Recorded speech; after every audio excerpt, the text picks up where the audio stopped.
पिछले साल अप्रैल 22 को पहलगाम में हुए आतंकी हमले में पाकिस्तान और चाइना की मिलीभगत सामने आई है और इसका खुलासा किया है नेशनल इन्वेस्टिगेशन एजेंसी या केंद्रीय जांच एजेंसी एनआईए ने।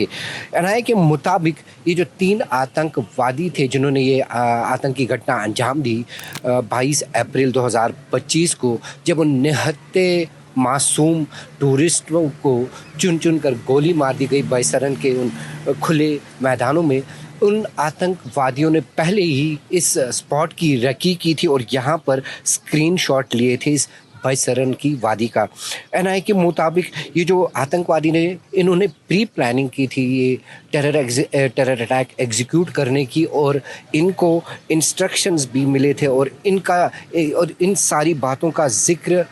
अब इनका जो खुलासा हुआ है वो इस बात से हुआ क्योंकि जो डिजिटल डिवाइसेस इन आतंकवादियों से रिकवर किए गए थे, जो 3 आतंकवादी ऑपरेशन महादेव में मारे गए थे और तीनों के तीनों पाकिस्तानी आतंकवादी थे, कहीं ना कहीं इनसे जो डिजिटल डिवाइसेस रिकवर हुए थे जिनमें 2 फ़ोन्स भी थे, चाइनीज़ फ़ोन्स भी थे, और कहा जाता है एक तो रेडमी 90 था और एक रेडमी नोट 12। ये जो 2 Xiaomi के 2 फ़ोन्स रिकवर किए गए थे इन आतंकवादियों से एनकाउंटर के बाद, इनकी लोकेशन कहीं ना कहीं ये दिखाती है कि ये शिप किए गए थे पाकिस्तान के 2 शहरों में, कराची और लाहौर में। और सूत्रों के मुताबिक ये जो स्क्रीनशॉट्स इन आतंकवादियों ने लिए थे अप्रैल 15 और अप्रैल 16 को इन्हीं फ़ोन से, और 5 से 6 दिन पहले अटैक के इस बैसरन वादी में उन्होंने रेकी की थी और वहाँ पर स्क्रीनशॉट्स लिए थे। इस आतंकी हमले में जो 22 अप्रैल 2025 को हुआ था,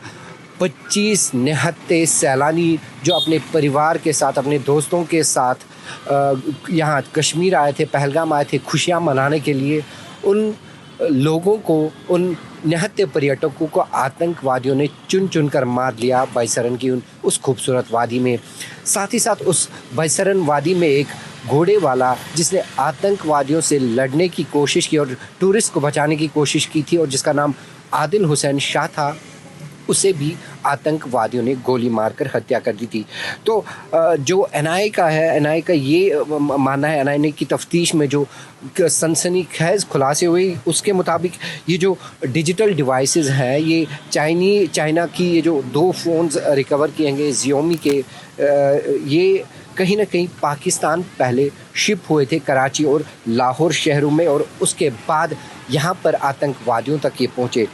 एजेंसी का ये भी मानना है कि ये जो आतंकवादी मारे गए हैं इनका इंस्ट्रक्शन कंटिन्यूसली मिल रही थी, हालांकि जब अटैक भी चल रहा था, जब हमला भी चल रहा था, जब वो निहत्थे लोगों को मार रहे थे, उनको चुन चुन के मार रहे थे, तो उन्हें अपने हैंडलर से, पाकिस्तान से इंस्ट्रक्शंस मिल रही थी। तो ये आतंकी हमला जो है बैसरन में हुआ था पिछले साल, और जो डिवाइसेस रिकवर है उन डिवाइसेस की मदद से केंद्रीय जांच एजेंसी ये कामयाब हुई है। ये एक जो चाइना और पाकिस्तान का लिंक है ये एस्टैब्लिश करने में कामयाब हो गई है, और कैसे चाइनीज़ मेड फ़ोन्स जो थे Xiaomi के वो आतंकवादियों तक पहुँचे, क्योंकि पहले ये कराची और लाहौर भेज गए,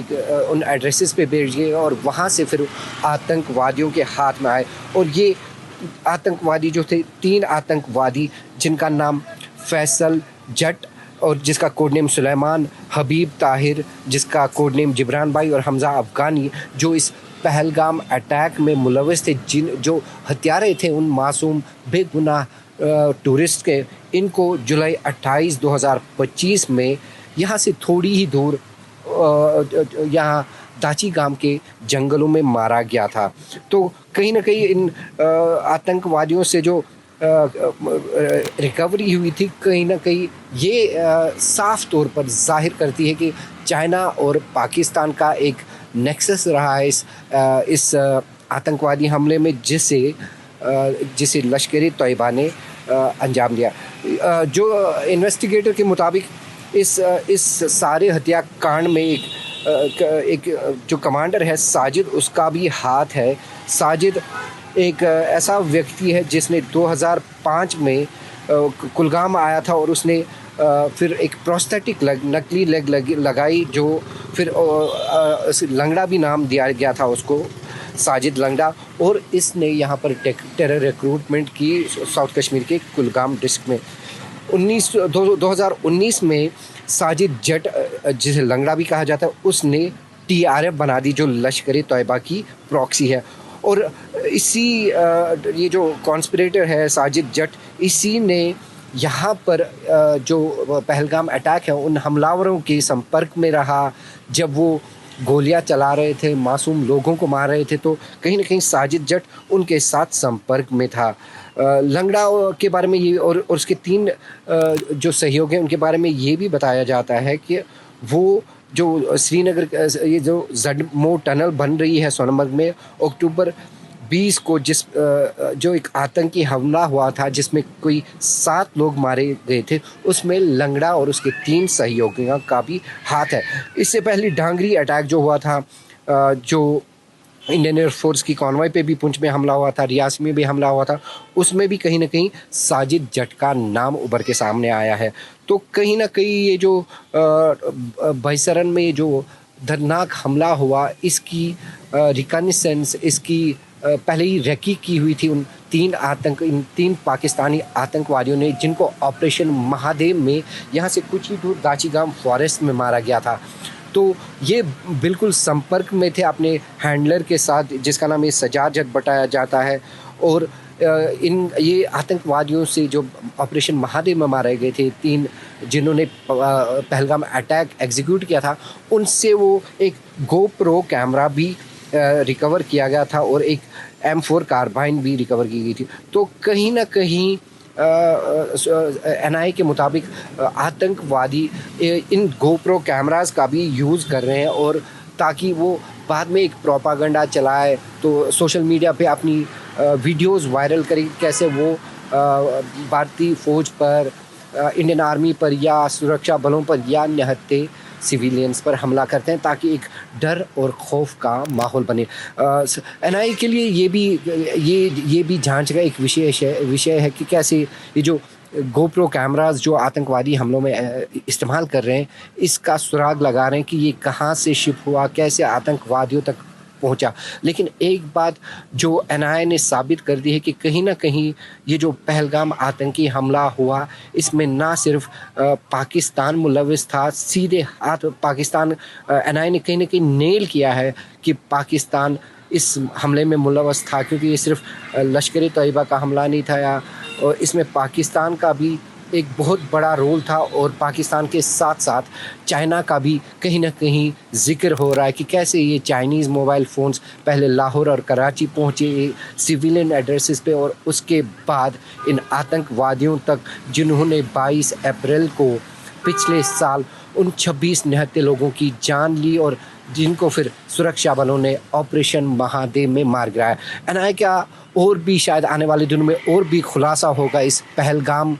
टेरर अटैक को लेकर, और हर कोई कड़ी जोड़ी जा रही है NIA द्वारा, ताकि आखिरी मेंबर भी जो, आखिरी कॉन्स्पिरेटर भी जो हो इस आतंकी हमले में मुलव्वस, उसको सज़ा दी जाए। साथ ही साथ NIA ने जो 2 टूरिस्ट गाइड्स हैं,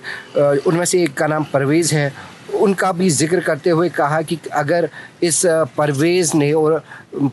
ने वक्त रहते, परवेज़ अहमद जोठार और बशीर अहमद जोठार है, अगर इन्होंने सुरक्षा बलों को अलर्ट किया होता, क्योंकि आतंकवादी इनके पास, इन्होंने आतंकवादियों को देखा था, और ये टूरिस्ट गाइड है, और इन्होंने आतंकवादियों ने इनसे खाने और पीने की भी बात की थी। तो कहीं अगर इन आतंकवादियों के बारे में इस परवेज़ ने और उसके सहयोगी ने NIA को या पुलिस को सतर्क किया होता, तो शायद इतनी बड़ी दुर्घटना नहीं हुई होती और इतनी सारी कीमती जानें बच जाती। तो ओवरऑल अगर देखा जाए तो NIA आखिरी कड़ी जोड़ रही है, एक एक चीज़ का माइन्यूटली ऑब्जर्वेशन कर रही है, इन्वेस्टिगेट कर रही है, ताकि ये ये जो एक लेसन सर्व हो उन तमाम आतंकवादियों के लिए, उनके सपोर्टर्स के लिए जिन्होंने इतनी घिनौनी हरकत अंजाम दी, जिन्होंने इतना ऐसा नरसंहार किया जिसमें 26 निहत्थे लोग मारे गए। तो आने वाले दिनों में शायद एनआईए और गिरफ्तारियां मिलाए या और सनसनीखेज खुलासे सामने आए इस हत्याकांड के बारे में जिसने पूरी दुनिया को हिला के रख दिया था। श्रीनगर से वन इंडिया के लिए मैं इजहार Ali. Subscribe to One India and never miss an update. Download the One India app now.